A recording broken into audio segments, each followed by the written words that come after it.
Hello. Welcome to another time and another place. This project preceded the beginning of the tiny house, and it represents the sort of adventures that I expect to have once I have completed my fleet. The roof is what is coming up and is the subject of this video. Interestingly, we began this tiny house by building the roof because we already had that old pickup cab that had to be resurrected, and my design incorporated that pickup cab from 1988 into this project, the tiny house, where it has a permanent home. The roof, the entire project, in fact, began in earnest in March of 2016 with a crew beginning to fabricate all the additional parts to surround the ancient camper that I had.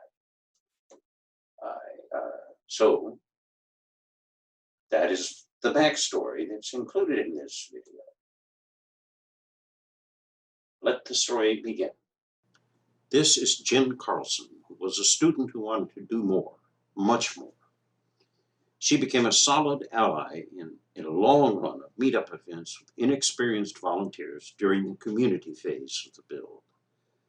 Our job was to be so organized and set up that volunteers would thrive with the satisfaction of successful community co-creation. On the very first meetup to build the eaves, we knew we had to create a controlled system for cutting the parts that you see in process. That involved designing custom jigs for pattern cutting with the bandsaw. It was certain that the parts that you see would be all over the map without that. This was amazingly successful. This crew of 6 people, each with their own step, managed to cut all the shaped plywood and foam parts that you see in an hour and 15 minutes. I looked up and I couldn't believe the clock. And we assembled them all in one day. It was an absolutely delightful event, and that is how it all started. That was followed by about a month of Sunday meetups to get the basic roof construction done, and more time beyond that to apply all the trim. Coming up, we have a stop motion of the whole process.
So here we are, 4 years later, ready to wrap up this thing completely. It's all inside work. We got some repairs to do. We've got to paint the bottom of the eaves because part of it shows. We've got to fireproof it with the fluid. And we've got to apply all the finishes. And then we do have the chases to fabricate, the wire cover pieces that also hold the fixtures. Here's the fire protection. This is non-toxic and environmentally benign. Just search by the label. For interior finishes, I prefer to use shellac sanding sealer without wax, topped with an oil modified urethane wiping finish, which is very easy to make a nice smooth finish. Scribing is marking to match an existing shape. Now cleaning up with the disc sander, bringing it right to the line. Now I need to make a pattern to shape the other side. The pattern, to do something like this, you make a half pattern so you can have symmetry. You will not succeed trying to draw an accurate replica on the left side, what you have on the right side. So we make a half pattern, and that's what I'm doing in this step right here.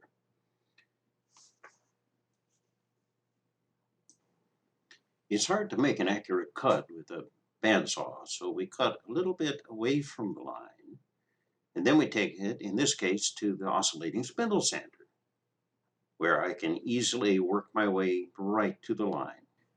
To preserve the roughs on surface, I'm removing the old pencil marks with a scraper. Next, I mark both sides, flipping the pattern once. Now to the bandsaw, but I'm going to hold off on sanding until I build up the backside.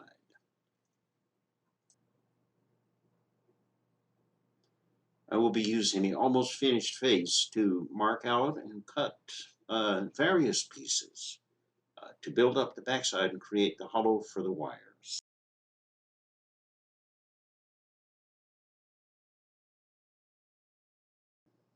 Now it's a simple matter of applying some glue and pin nailing them on, taking care to hold the ones on the top away from the edge, and the ones on the bottom side have to reach at least as far as the line mark that is on the face piece. Now I can sand the whole thing to the line at once. Now we can finish up the final chase, one for the lights, and paint the bottom of the eaves, and I am done.